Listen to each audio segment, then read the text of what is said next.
ఇక యుద్ధం బదులు ఈ సైకో పాలనకు నేడు అంతం మొదలు. చల్ సాగవు కథలు ఇక తప్పవు వదలు, ఈ జగన్నాటకాలను పసిగట్టిరి ప్రజలు. బ్రహ్మ విష్ణు ఈశ్వరులే కలసి కథం తొక్కగా, భస్మాసురులందరూ ఇక భస్మమే రచిత్తుగా. ఈ మూడు జెండలు నీతికి సంకేతం, న్యాయానికి సంకేతం, ధర్మానికి సంకేతం. ఆ మూడు రంగులు ఓర్పుకి శ్రీకారం, ఆ మార్పుకి శ్రీకారం, అభివృద్ధికి శ్రీకారం. సిద్ధం కదులు ఇక యుద్ధం బదులు, ఈ సైకో పాలనకు నేడు అంతం మొదలు. సాగవు కథలు ఇక తప్పవు వదలు, ఈ జగన్నాటకాలను పసిగట్టిరి ప్రజలు.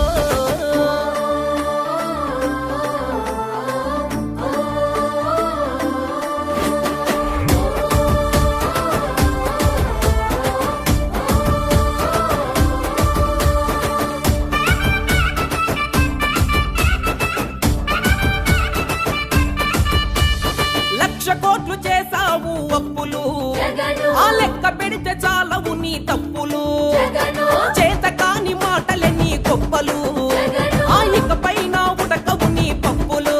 జగను, పెట్టిండు పావలా గుంజిండు రూపాయి, పెంచిండు మందు రేటు కొన్నోడికి గుండె పోటు. కనికట్టే చేసిండు జనం కళ్ళు గప్పిండు, మంచోన్నని మాయ చేసి ముంచేసి పోయిండు. త్రిమూర్తులే కదిలరా త్రివర్ణాలు కలిపరా, ఒత్తు చేసి వైసీపీని చిత్తు చేయవచ్చవా. ఈ మూడు జెండలు నీతికి సంకేతం, న్యాయానికి సంకేతం, ధర్మానికి సంకేతం. ఆ మూడు రంగులు ఓర్పుకి శ్రీకారం, ఆ మార్పుకి శ్రీకారం, అభివృద్ధికి శ్రీకారం.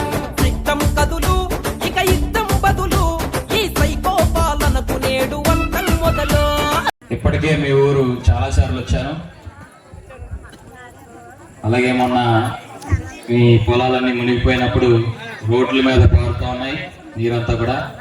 ఆ రోజు చెరుకు పంట వేసిన చెరుకు పంట అంతా పోయినప్పుడు, మరి అలాగే పంట నష్టం ఆ రోజు 3 సంవత్సరాల క్రితం కూడా పంట నష్టం ఇవ్వకపోతే మన ప్రాంతాన్ని పంట నష్టంలో అందులో ఏర్పాటు చేసి పంట నష్టం ఇప్పించేటువంటి ఏర్పాటు కూడా చేయడం జరిగింది. ఏదేమైనా నాన్నగారు ఎమ్మెల్యేగా, దాడి వీరభద్ర గారు ఎమ్మెల్యేగా, మంత్రిగా ఇక్కడ ఉన్నప్పుడు అనేక ఈ గ్రామానికి, ఈ ఏనుగుతునికి మాకు సన్నిహిత సంబంధం ఉంది. మా సొంత గ్రామం ఏనుగుతుల్లాగా మేమందరం కూడా భావించి ఇన్నాళ్ళు 30 సంవత్సరాలు ఇక్కడ రాజకీయం చేయడం జరిగింది. మరి ఇక్కడ స్థానికంగా ఉండేటువంటి నాయకులందరి సహకారంతో అనేక అభివృద్ధి కార్యక్రమాలు మనం చేసుకోవడం, వాళ్ళ హౌసింగ్ లోన్లు కూడా ఏ ఒక్క పాక ఇల్లు ఉండకూడదనే ఉద్దేశంతో, పాక ఉండకూడదు, కమ్మరిల్లు ఉండకూడదు అనే ఉద్దేశంతో ఆ రోజు మరి ఇళ్ల స్కీముల్ని ఏర్పాటు చేసి ఇక్కడ అన్ని కూడా పాకిళ్ళు లేకుండా ఇళ్ల నిర్మాణాలన్నీ కూడా చేపట్టడం జరిగింది. జగన్మోహన్ రెడ్డి మీకు తెలుసు కదా, ఇవాళ సొంత చెల్లెళ్ళు కూడా, ఇవాళ నిన్నే మీరు చూసుంటారు టీవీలో, సొంత చెల్లెళ్ళు కూడా నువ్వు వైఎస్ఆర్ వారసురాలు కాదు, చంద్రబాబు వారసురాలు అనేటువంటి దౌర్భాగ్యానికి దిగిపోయిన పరిస్థితి చూసాం. మరి అలాగే ఈ 5 సంవత్సరాల వైఎస్ఆర్ పార్టీ పాలనలో రాష్ట్రం అంతా అధోగతి, అవినీతిమయం, అవన్నీ మనకు తెలుసు. మీ అందరికీ నేను పెద్దగా చెప్పక్కర్లేదు, మీ అందరికీ ఇంకా ఎక్కువ తెలిసి ఉంటుంది. ఈ ఏనుగుతుని గ్రామం వరకు మనం మాట్లాడుకుంటే ఈ 5 సంవత్సరాల వైఎస్ఆర్ పార్టీ పాలనలో ఏ మాత్రమైన అభివృద్ధి జరిగిందా అని మనం ఒక్కసారి లెక్కేసుకుంటే కేవలం మొక్కుబడికి ఉన్న రోడ్డు మీద, సిమెంట్ రోడ్డు మీద మళ్ళీ 100 మీటర్లు సిమెంట్ రోడ్డు వేయడం తప్ప ఇంకా ఏ ఒక్క అభివృద్ధి కార్యక్రమం కూడా ఇక్కడ చేసేటువంటి పాపాన్ని పోలేదు. అది సరే, ఈ మేళ ఇక్కడ మనం మాట్లాడుకుంటాం, ఈ స్టేజ్ చేసుకుని మీటింగ్ పెట్టుకుంటా ఉన్నాం. ఈ ప్రదేశం ఎందుకు వదిలాం మనం?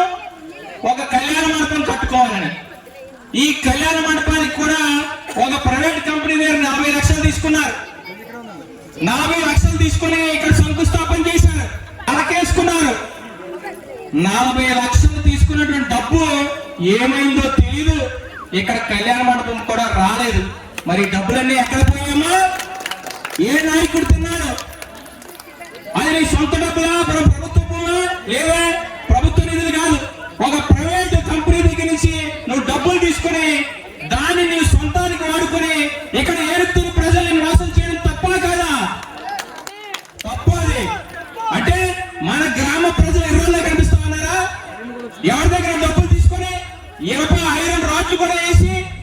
అందరిని నమ్మించి మోసం చేసి ఈవేళ ఏమో మండపం లేదా గాలిలో కట్టారా మండపం, ఆకాశంలో కట్టారా మండపం, ఎక్కడ పోయిందమ్మా మండపం?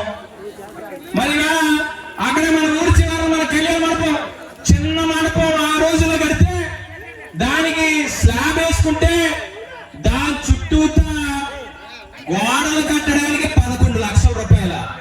ఏంటి అది కూడా ఎప్పుడు గుర్తొచ్చిందమ్మా? ఎన్నికలు వచ్చాక గుర్తొచ్చింది. ఎన్నికలు వచ్చాక నెల రోజుల క్రితం ఈ పనులు ప్రారంభించారు, గోడలు కట్టారు. ఎంతవరకు న్యాయం మనం కూడా ఆలోచన చేయాలి.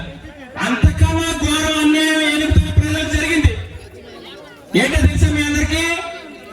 అమ్మా, ఏనుగుతుని గ్రామ ప్రజలు ఈ 5 సంవత్సరాల్లో ఎంతో నష్టపోయారు. ఏ విధంగా అంటే మన స్కూల్ ఉంది ఇక్కడ. మన స్కూల్ ఇది వరకు మనం నాన్నగారు ఎమ్మెల్యేగా ఉన్నప్పుడు కానీ, మన గోవింద సత్యనారాయణ గారు కానీ, కొంత మంత్రిగా ఉన్నప్పుడు కానీ స్కూల్ 8వ తరగతి వరకు ఉండేది. ఈవేళ వైఎస్ఆర్ పార్టీ వచ్చాక 8వ తరగతి తీసేసి, 7వ తరగతి తీసేసి, 6వ తరగతి తీసేసి 3వ తరగతి పెట్టి మన ప్రాంతంలో మన గ్రామంలో ఉండే పిల్లలు వాళ్ళు చదువుకోకూడదనా, వాళ్ళ విద్యాభ్యాసం ఉండకూడదనా, వాళ్ళ పెద్ద మనుషులు కాకూడదనా, ఏ ఉద్దేశంతో ఈ స్కూల్ తీశారో చెప్పాలి. ఈవేళ ఓటు అడగడానికి వచ్చినప్పుడు ఈవేళ మన గ్రామంలో ఉండే ప్రతి ఆడపడుచు కూడా నా కూతురు గాని నా కొడుకు గాని ఈ ఏనుగుతుని గ్రామంలో చదివే అవకాశం ఎందుకు కోల్పోయారో వాళ్ళు చెప్పాలి. అది మీరు నిలదీసి అడగాలి. ఈవేళ మన ప్రాంతంలో మన గ్రామంలో ఉండేటువంటి మన పిల్లలు ఈవేళ 6వ తరగతి చదువుకోవడానికి నర్సింగ్ మిల్ వెళ్ళారా? నర్సింగ్ మిల్ ఎలాగెళ్తారమ్మా? 7వ తరగతి చదువుకునే పిల్లని ఒక ఆడపిల్ల నర్సింగ్ మిల్ ఏ విధంగా వెళ్తుంది? బస్సు ఆడిస్తాడు, ఈవేళ సైకిల్ ఆడిస్తాడు. ఈవేళ ఆడపిల్లని మనం అంత దూరం పంపించి మనం చదివించుకోగలుగుతామా? ఈ ఆడపిల్ల చదువుకోగలుగుతుందా? ఇన్ని ఇబ్బందులు పడి ఈవేళ మన పిల్లలు చదువుకి దూరంగా ఉండాల్సిన పరిస్థితి ఏర్పడింది ఈ వైఎస్ఆర్ పార్టీ దౌర్భాగ్యపు పాలన వల్ల. ఈవేళ ఏనుగుతున్నాం మనం 30 సంవత్సరాల పాటు తెలుగుదేశం పార్టీ తరఫున అభివృద్ధి చేశాం. ఈవేళ ఈ 5 సంవత్సరాల్లో ఈ వైఎస్ఆర్ పార్టీ పాలనలో అలాగే మన ప్రాంత అభివృద్ధికి ఈవేళ ఏ పరిస్థితుల్లో కూడా ఉపయోగపడే పరిస్థితి లేదు. మన పంటలు నష్టపోతే ఆ పంట నష్టం ఇప్పించే పరిస్థితి లేదు. ఈవేళ మన గ్రామాల్లో ఉండేటువంటి మన ఏదైతే మదాలు ఉన్నాయో ఇదివరకు మదాలు కట్టాం మనం.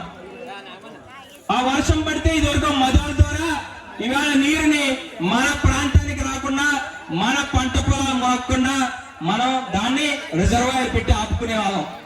కానీ ఈరోజు రిజర్వాయర్ రిపేర్ చేసే పరిస్థితి లేదు. దానికి ఉన్న గేట్ కూడా పాడైపోయింది. ఆ గేట్ కూడా రిపేర్ చేసే పరిస్థితి లేదు. 10,000 రూపాయలు పెట్టి ఇవాళ అనేక రకాలుగా ఇవాళ ఇబ్బందులు మనం చదువు చూసాం 5 సంవత్సరాల్లో. కాబట్టి మళ్ళీ ఏనుగుతుని గ్రామంలో మళ్ళీ మనకి పూర్వవైపు రావాలన్నా ఇవాళ అభివృద్ధి జరగాలన్నా మళ్ళీ మనం Telugudesam party, Janasena party, BJP party బలపరిచినటువంటి అభ్యర్థి ఇవాళ ఎమ్మెల్యేగా పోటీ చేసినటువంటి కొనతాల రామకృష్ణ గారిని మనం చేసి గెలిపించాల్సినటువంటి అవసరం ఉంది.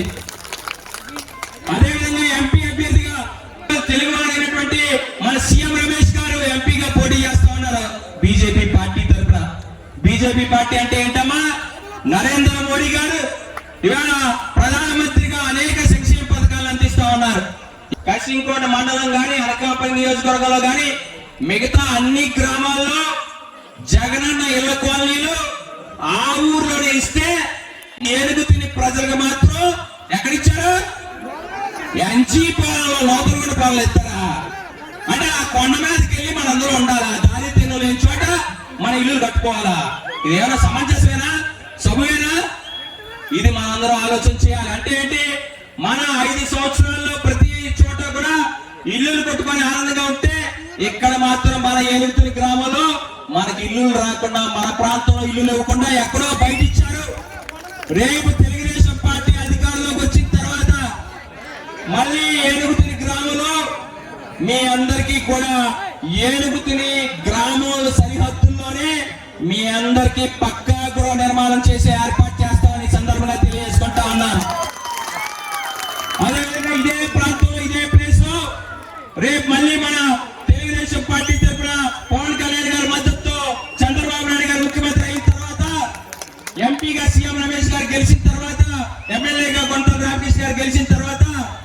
ఇక్కడ మనం ఏదైతే మీటింగ్ చెప్పుకుంటా ఉన్నామో ఈ ప్రదేశంలో మొట్టమొదటి సంవత్సరంలోనే ఒక కళ్యాణ మండపాన్ని ఇక్కడ కట్టిస్తామని చెప్పి ఈ సందర్భంగా తెలియజేసుకుంటా ఉన్నాం. ఇవాళ మళ్ళీ మన ప్రాంతాన్ని అభివృద్ధి దిశగా ప్రయాణం చేయించాలంటే మళ్ళీ Telugu Desam party, Janasena, BJP party అధికారంలోకి రావాలి.